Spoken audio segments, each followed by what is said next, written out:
할렐루야. 주님의 이름으로 환영합니다.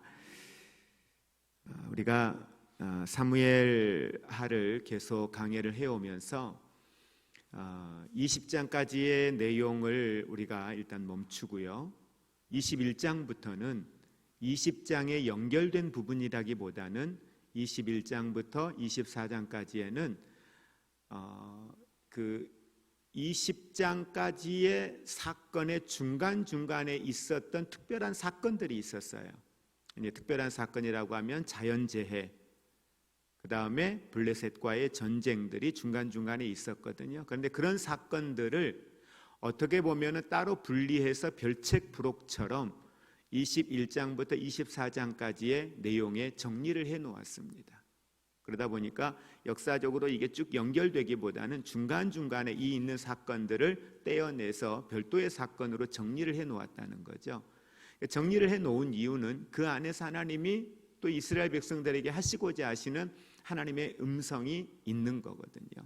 그래서 그런 관점에서 여러분들이 성경을 보시면 좋겠고, 특별히 이제 오늘 21장에 있는 내용에서는 다윗이 위기를 만나게 됩니다. 다윗이 위기를 만나게 되는데 어떤 위기를 만나게 되냐면 21장 1절 말씀에 보면 기근이 3년 동안 해마다 3년 동안 지속되는 걸 보게 돼요. 3년이라고 하는 시간 동안 다윗이 이스라엘을 다스리고 있는데 기근이 왔다. 이건 여러 가지 의미가 있거든요. 당시의 시대적 상황으로 보면 그들이 가지고 있는 문화 속에서는 나라에 자연적인 재해가 임하였다, 전쟁이 있다 이랬을 때에 단순한 그러한 자연의 문제로 치부하는 것이 아니라 그것이 나라의 왕의 리더십에 대한 문제, 백성들의 죄에 대한 문제, 다스리시는 하나님의 징계의 측면, 이런 여러 가지의 관점으로 그 상황들을 해석을 한 거죠. 어쨌든 다윗이 왕이 되어서 왕으로서 이스라엘을 다스리고 있는데 3년이라고 하는 기간 동안 기근이 왔다는 건 대단히 다윗에게는 위기입니다.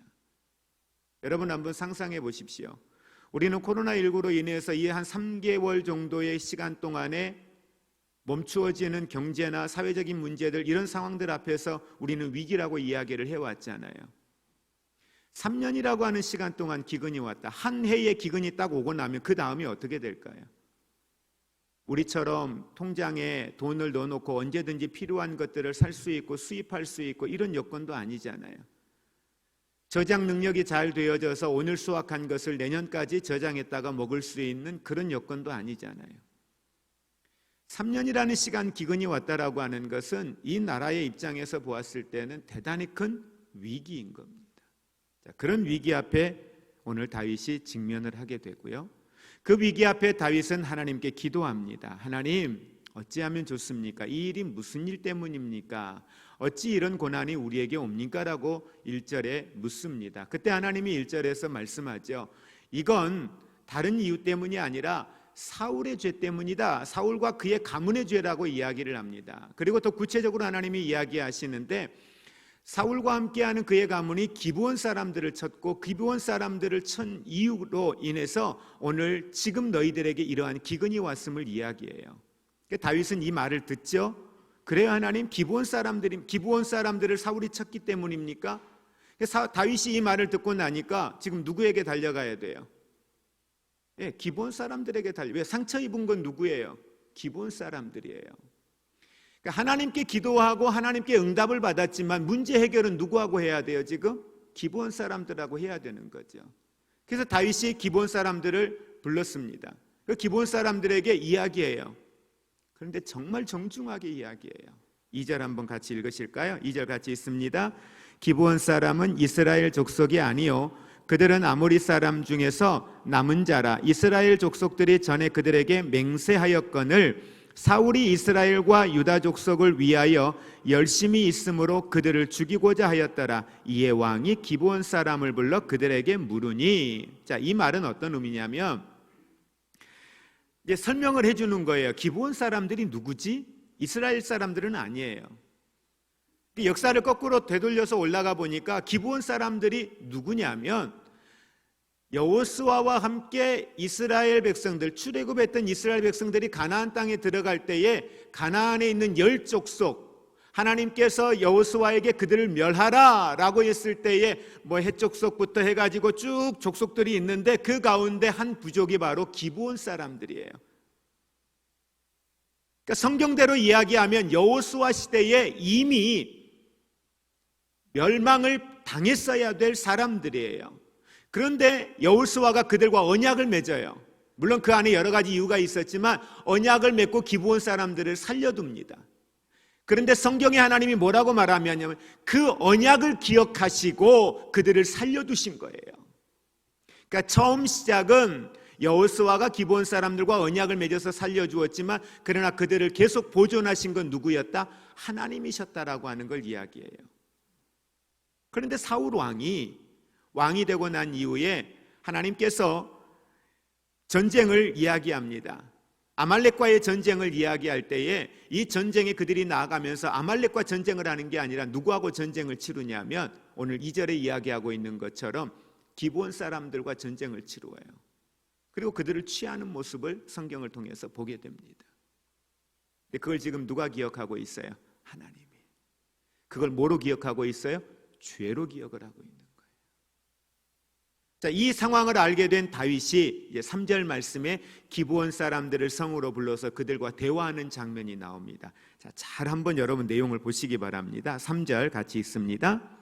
다윗이 그들에게 묻되 내가 너희를 위하여 어떻게 하랴? 내가 어떻게 속죄하여야 너희가 여호와의 기업을 위하여 복을 빌겠느냐? 그들에게 사죄를 해요. 그리고 말합니다. 내가 너희에게 어떻게 해주어야 너희들의 마음에 풀리겠니? 내가 너희들에게 어떻게 해주어야 너희의 마음의 상처가 해결되겠니? 이걸 묻는 거예요. 이야기해보라고. 기브온 사람들이 이야기합니다. 이 문제는 은과 금으로 해결될 일이 아닙니다. 사울과 함께하는 사람들이 우리의 부모 세대들을 다 죽였습니다. 그러니 그 피해 값을 요구하는 거예요. 그래서 사울의 가문 가운데의 후손들 중에 7을 택하여 우리에게 주십시오. 그러면 우리가 사울의 고향 땅에 들어가서 그곳에서 그 7인을 어떻게 하겠다? 목매달아 죽이겠다는 거예요. 그걸로 그 값을 대신하겠습니다 라고 이야기하는 거죠. 그때 다윗은 들어줍니다. 근데 들어주는데 성경에 어떤 구절이 하나가 등장하냐면 무비보셋은 제외시키는 장면이 나와요. 왜 제외를 시켜요? 요나단과의 하나님 앞에 요나단과 언약을 맺은 게 있어요. 성경은 그렇게 기록합니다. 요나단과 맺은 언약이라고 하지 않았어요. 하나님 앞에 요나단과 맺은 언약이라고 이야기하고 있어요. 하나님 앞에 서원한 거니까. 그래서 요나단을 살리고 요나단의 아들인 무비보셋을 살리고 나머지의 사람들, 그러니까 사울의 입장에서 보면 누구예요? 손자들이에요. 그 손자 7을 내어줍니다. 그리고 그 7을 성경에 이야기하고 있는 것처럼 사울의 고향 땅에서 그들을 목매달아 죽이는 장면이 나오죠. 그리고 그 다음에 등장한 인물 중에 하나가 누구냐면 이 사울에게 있어서는 첩이죠. 사울에게는 첩이고 자신의 2 아들을 7배 중에 2명을 내어놓았던 여인이 있습니다. 자, 이 여인이 등장하는데 그를 리스바라고 이야기합니다. 이 리스바라고 하는 여인이 자신의 2 아들과 함께 나머지 5명의 또 아들들이죠. 그 아들들이 다 이제 지금 7명이 목매달아 지금 나무에 매달려 죽었단 말이에요. 근데 그 당시에 이스라엘에서는 어떤 그 문화적인 게 있냐면 시신이 길거리에 버려지면 동물의 짐승의 밥이 되죠. 낮에는 새의 밥이 되고 밤에는 들짐승들의 밥이 돼요. 이걸 가장 수치스럽게 생각을 한 거예요. 자신들의 가문에 누군가가 길거리에 시신이 버려져서 그 시신을 취하지 못하고 들짐승들의 밥이 되었다. 이건 가장 수치스럽고 치욕적인 일로 생각을 했기 때문에 도저히 받아들일 수가 없었던 거예요. 그때 한 여인이 나와서 자신이 쉴 수 있는 그늘막을 만들어 놓고 천을 들고 나가서 들짐승들을 쫓고 밤에는 들짐승을, 낮에는 새들을 쫓는 장면이 나와요. 근데 이 소식이 누구에게 들립니까? 다윗에게 들리는 거죠. 다윗이 그 소식을 듣고 어떤 이유인지 모르겠어요. 다윗의 마음에 감동되는 부분, 생각나는 부분이 하나가 있었어요. 그게 누구예요? 사울. 왜? 사울의 시신도 길거리에 버려졌거든요. 물론 성경에 보면 길거리에 버려진, 사울이 죽고 난 후에 버려진 그 시신을 누군가가 취하여다가 나중에 안장하는, 장례를 치루어주는 장면이 성경에 있거든요. 그 사울이 기억이 난 거죠. 그래서 다윗이 사람을 보내어서 사울과 누구의 시신을 취하여 데리고 내려옵니까? 요나단의 시신을 데리고 내려와요. 그리고 그 뼈를 취하죠. 그리고 사람들 앞에 내어놓으니 이 사람들이 그 7명의 시신의 뼈와 이들의 뼈를 함께 취하여서 사울의 아버지가 안장되어져 있는 그곳에 함께 그곳에 장사를 지내는 장면, 그게 1절부터 14절까지의 내용입니다. 그리고 15절부터 마지막 절까지의 내용에서는 이스라엘과 블레셋과의 전쟁이 4번이 이루어져요. 그런데 블레셋 땅에, 여러분, 골리앗이 있었던 땅이 어느 땅이죠? 가드 땅이죠. 그 가드 땅에 있는 사람들의 그 유전자는 어떤 유전자예요? 거인이라 그랬어요. 그 거인된 사람들이 이스라엘과 전쟁이 이루어지는 장면이 15절부터 쭉 나와요. 그런데 그 전쟁에 다윗이 나아갔다가 오히려 그들에게 걸림돌이 돼요. 다윗이 죽을 뻔하거든요. 성경에 보면 그 거인들의 이름과 그 다음에 이 전쟁에 나아가서 승리하는 장군들의 이름들이 쭉 구체적으로 기록이 되어져 있습니다. 그리고 이스라엘이 그 전쟁 가운데 승리하는 장면, 그게 15절부터 그 이하에 나와 있고요. 자, 오늘 이 말씀을 통해서 우리가 1절부터 먼저 14절까지 보았던 내용을 오늘 함께 볼 건데, 이 내용들을 보면서 여러분들은 무슨 생각이 드세요? 누구든지 해를 계속해서 3년이라고 하는 기근이 있었던 것처럼 상징적인 의미로 생각하면 우리가 사는데 우리의 힘과 우리의 능력 밖의 일이에요. 전쟁이면 나가 싸우겠는데 기근의 문제는 자연의 문제예요. 그건 창조주이신 하나님이 해주셔야 되는 일인 거예요. 우리의 힘과 우리의 능력의 밖의 문제가 내 삶에 놓였을 때 어떻게 할 거냐라는 거죠. 다윗은 자신과 자신의 가문, 자신의 왕권의 위기, 아니면 이스라엘의 전패의 위기, 이러한 상황 앞에 놓였을 때에 다윗은 어떻게 했느냐?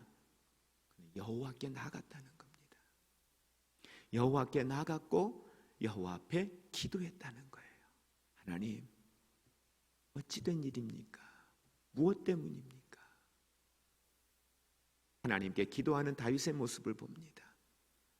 오늘 저와 여러분의 삶의 현장에 어떠한 삶의 어려움과 위기가 있을지라도 우리가 하나님께 기도하는 자리로 나아가기를 주의 이름으로 축복을 드립니다. 왜요? 그 하나님 앞에는 능치 못할 일이 없거든요. 우리는 우리의 문제의 원인을 모르잖아요. 아니, 알아도 하지 않잖아요.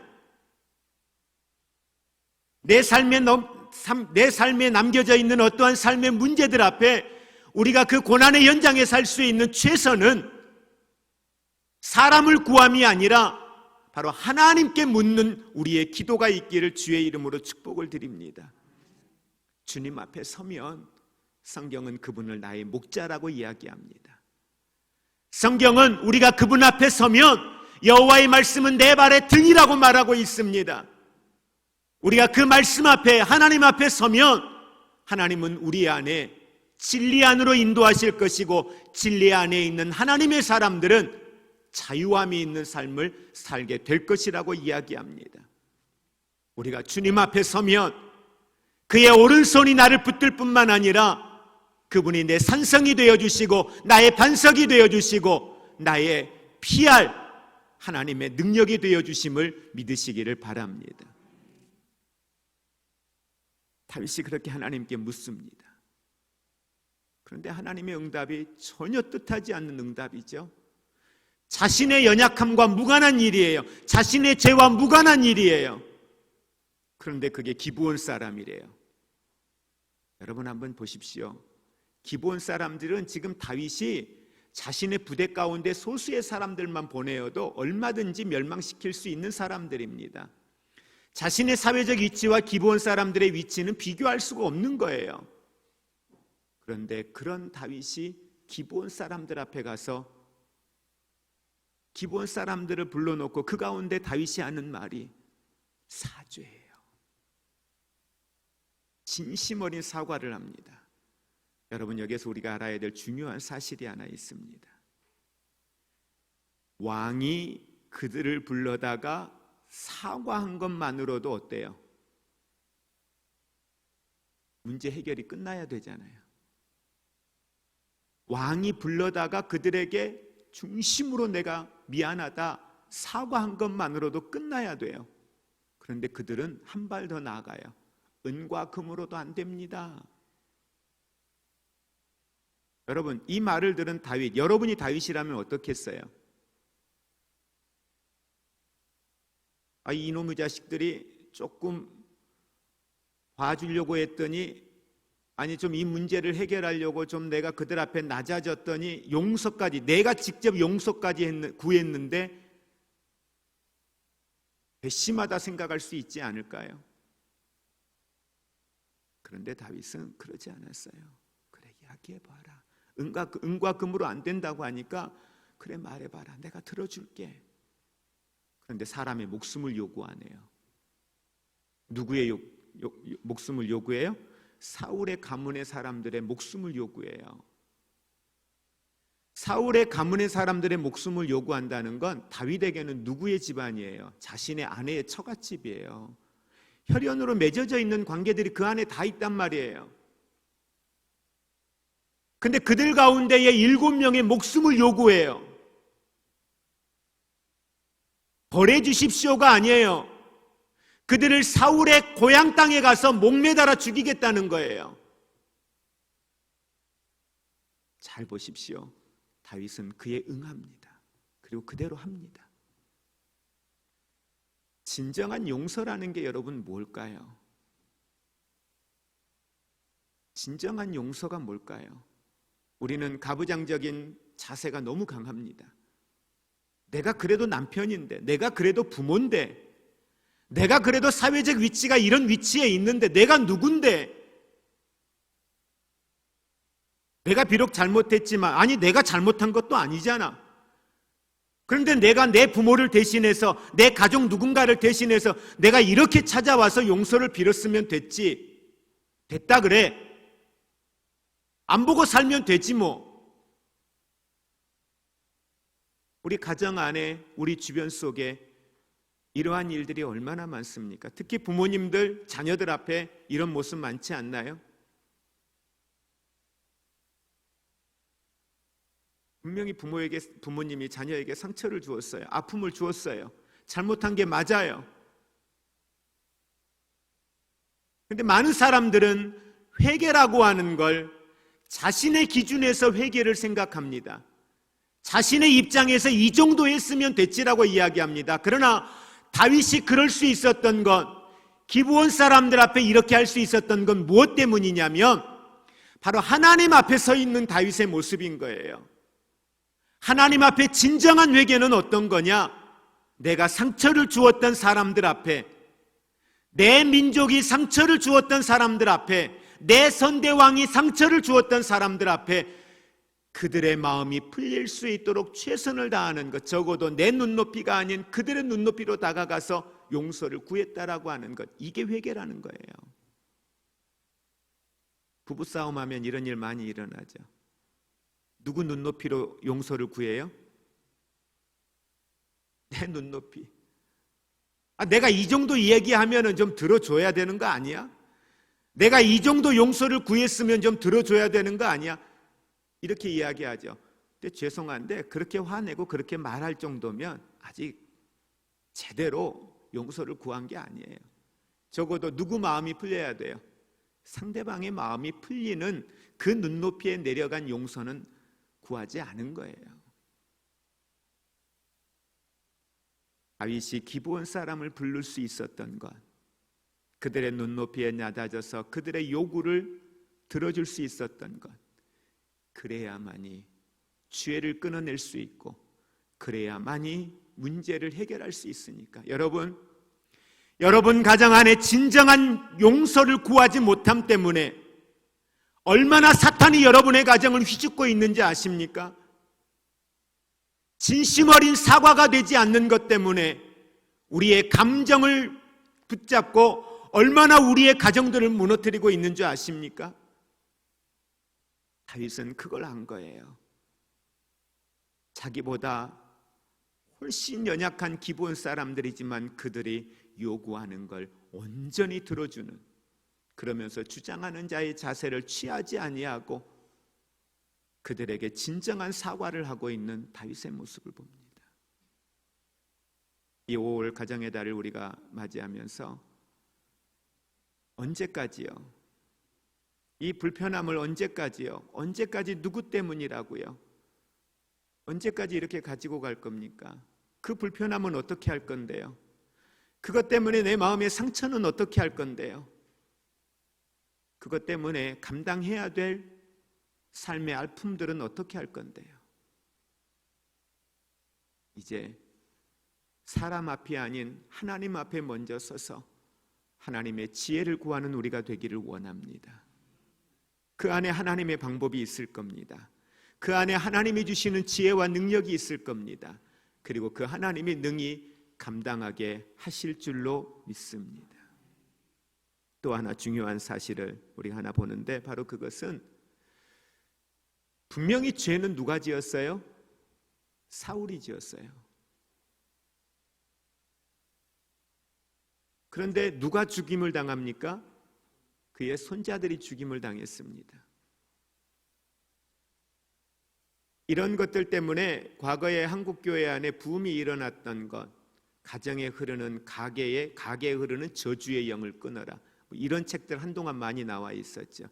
그건 철저하게 구약적 사고방식이죠. 예수 그리스도가 이 땅에 오셔서 십자가를 지심으로 우리 안에 있는 묶였던 모든 것들은 다 풀려졌습니다. 회복됐습니다. 자, 그런데 중요한 건 그렇게 가게에 흐르는 저주의 영은 없는 건 분명히 맞아요. 그런데 무엇이 자녀들에게 영향을 끼치느냐는 거예요. 부모들의 잘못된 신앙이 자녀들에게 얼마나 악한 영향을 끼치는지 여러분 잘 한번 들여다보시기 바랍니다. 한번 여쭤봅니다. 여러분 집안에 있는 자녀들이 여러분을 보면서 믿음 안에서 나는 모르겠어, 아직 경험해보지 않았지만, 그러나 내가 내 어머니를 보고 내 아버지를 보면 기도의 능력은 위대한 것 같아. 기도하니까 이렇게 되던데? 나는 믿음이 없어서 안 되는지 모르겠지만 내가 내 어머니를 보고 내 아버지를 보고 내 할머니를 보았을 때 기도하니까 하나님이 이렇게 역사하시던데, 나는 내 어머니의 그 하나님을 나는 신뢰해. 과연 내 자녀들이 부모의 세대들의 신앙을 보고 그 속에서 하나님의 살아계심을 이야기할 수 있는 아름다운 신앙의 믿음의 유산들이 오늘 자녀들에게 남겨주고 있는지 우리는 한번 돌아보기를 원합니다.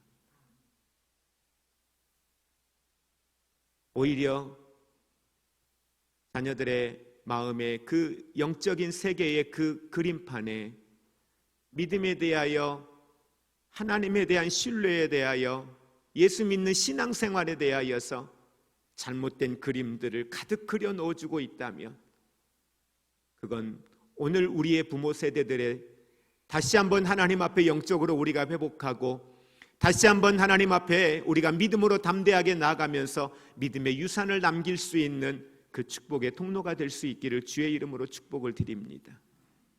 사울의 신앙은 철저하게 하나님을 배제하는 신앙이었습니다. 성경은 들고 예배드리러 갑니다. 하나님 앞에 하나님을 찬양하고 하나님 앞에 예물 드리고 매 시간마다 하나님 앞에 정성껏 예배하는 예배자였습니다. 그러나 그의 삶은 사무엘을 통하여 이야기하는 것처럼 여호와의 말씀을 듣는 것이 수양의 기름보다 낫다고 하였던 말씀처럼 적어도 사울의 삶은 여호와의 말씀을 듣지 않았다. 다시 말하면 예배자로서는 하나님이 받지 아니하시는 예배자였다는 거죠. 그 반면 요나단을 여러분 기억해 보십시오. 아버지의 아들로서 얼마든지 그는 아버지와 함께하며 자신의 내일을 기약할 수 있는 사람입니다. 그런데 자신의 아버지 사울 앞에서 다윗의 편을 들 때에도 어떻게 편을 듭니까? 아버지, 그래도 내 친구인데요. 내 친구인데 한번 용서해 주시죠. 이렇게 접근하지 않았습니다. 하나님 앞과 아버지 앞에 무슨 죄를 지었습니까?